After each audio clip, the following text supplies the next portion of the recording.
Mexico সীমান্ত দিয়ে যুক্তরাষ্ট্রের রেকর্ড পরিমাণ অবৈধ অভিবাসী প্রবেশের জন্য কমলা হ্যারিসকে দায়ী করছেন রিপাবলিকান প্রার্থী ডোনাল্ড ট্রাম্প। সামাজিক যোগাযোগ মাধ্যমে কমলা হ্যারিসকে কটাক্ষ করে তিনি বলেন, কমলা যেটাতে স্পর্শ করেন সেটাই ধ্বংস হয়ে যায়।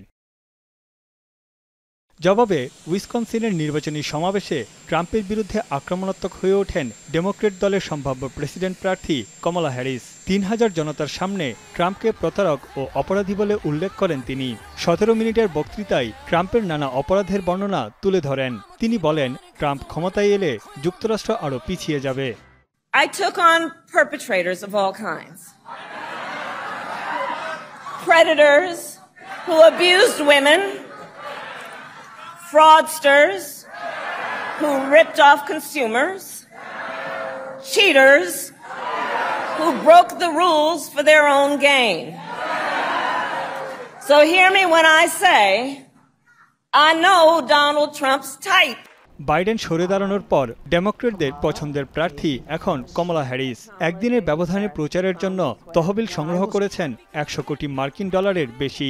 দলের পক্ষ থেকে প্রার্থিতা পাওয়ার ব্যাপারে শতভাগ আশাবাদী কমলা। তার দাবি, আসন্ন নির্বাচনে ট্রাম্পকে ধরাশায়ী করতে তার বিকল্প নেই।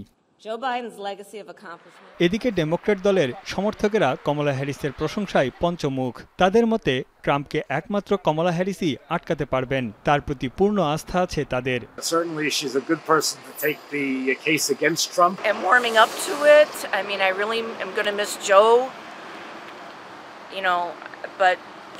Together have a great record.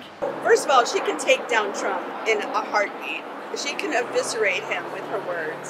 Endorsed, by the president. I think that the black vote will go up. Black women will go up.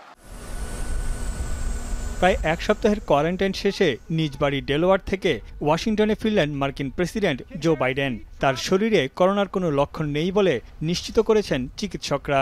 বৃহস্পতিবার প্রার্থিতা প্রত্যাহারের বিষয়ে এবং আসন্ন নির্বাচনে দলের পরিকল্পনা নিয়ে বিস্তারিত জানাবেন জো বাইডেন।